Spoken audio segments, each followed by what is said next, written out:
Hey, I know I usually record with a pretty green background, but this one needs the gray. Some visions don't jump out at you. Some seep in, slow and cold. It started with a slow unraveling, a peeling back of layers I didn't even know were there. My spirit was moving, shifting, but my body was just still. The movement wasn't in the muscles. It was like I was being pulled upward or sinking backward, maybe both. Not in my body, but something behind it, like myself that witnesses was shifting. And yes, I had a small dose of mushrooms before this vision, but it wasn't a wild trip or anything. Firstly, it was guided. And this is what happens when the mind crosses into altered brainwave states from theta to delta. These are brainwaves of deep meditation, dream states, and trance. And they're not chaotic, they are precise. And when you're in delta, you're not hallucinating, you're receiving. The body softens and the mind dissolves.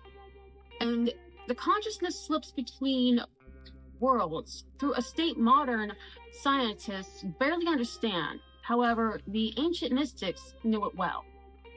So when I say I was falling, what I mean is my spirit was crossing the veil from this world into the world where the truth reveals itself raw and unfiltered. It was with meaning. And it was what moved me into a vision that still has me gripped by the ribs.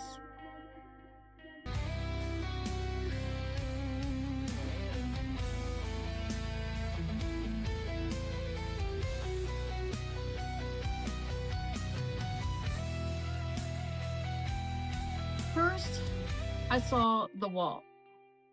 Cheap, high-gloss, gray paint that looks layered over many layers. It reflects nothing but poverty and fluorescent lighting. And it was not just colorless.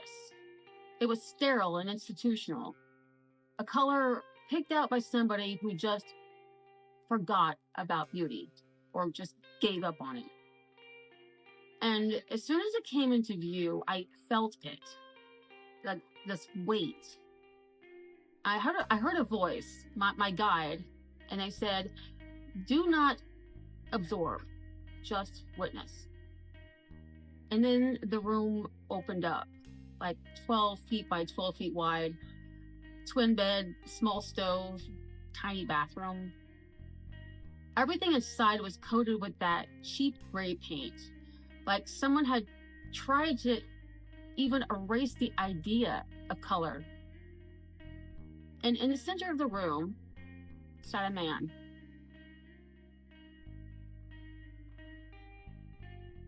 Cross-legged, head down, wearing gray on gray. And in his hands were dolls. Not pretty Barbies or cool action figures.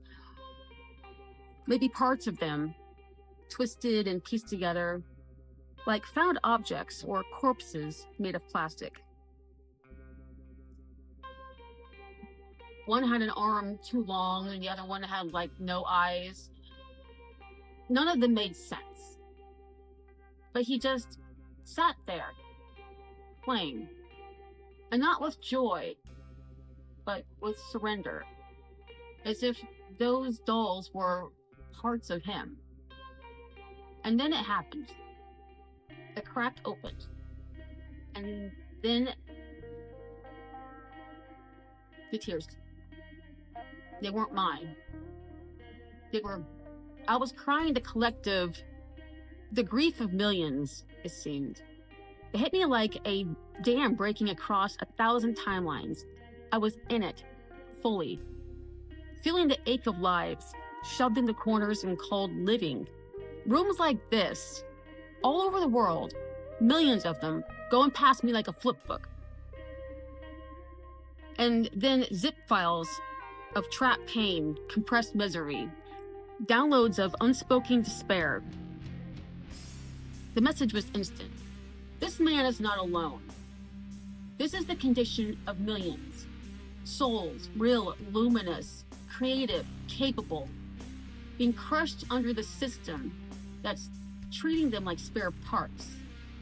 And this is the part I want you to hear. This is not an accident. The world was built to contain us, to box the wilderness out of us, and to choke the divine out of the human. Because an awakened soul, that's dangerous. An awakened soul can't be controlled. It can't be extracted for labor. Can't be made to believe they are nothing more than a machine that sleeps and eats and pays bills until it dies. So the system was designed to flood the air with scarcity, to make the world so loud and exhausting that people forget that they were ever sacred. But here's what I need to tell you. I was this close. A cosmic nose hair away from living like that man in that room. And I didn't get out because I'm special.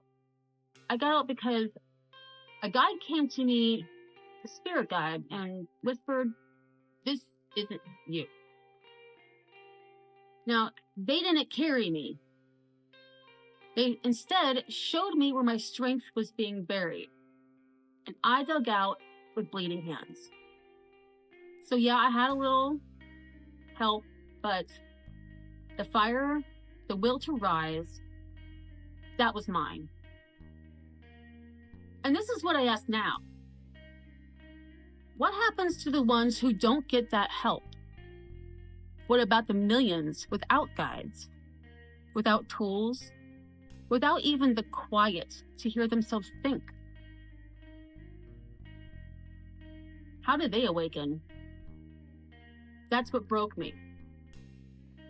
That's why I cried what felt like a million tears. Because I felt how close they are. And how thin the veil is.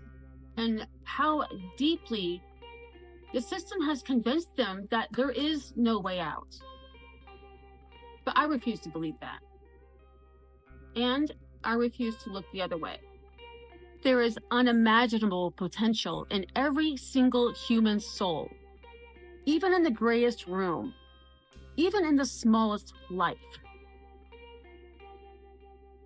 And you do not have to be born into power or privilege or possibility to ignite.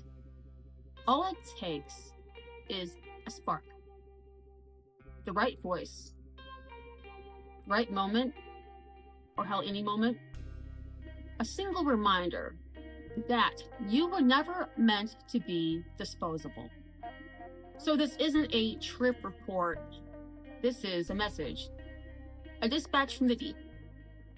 To the ones trapped in silence, in tiny rooms, endless work weeks, plastic food, and forgotten dreams, you are still here. And you're not discardable. And you're not alone. And if you're hearing this, maybe you're already waking up. But if you're not, many of us are waking up for you until you can. Because the gray is not the end of your story. It is just the part before the color breaks through. Hey Cosmic Fan, back in living color. And thank you, all of you, for likes, comments, everything that you do. Suggestions. I like suggestions. I had some good ones about some visuals and stuff and some ideas and some expansions on the shorts. I love to hear these, so please drop them below. And for the next episode, how duped would you feel if you found out that you were taught to fear your liberators? We'll go into that with the next episode when we de-demonize the demons. See you later, Cosmic Fam.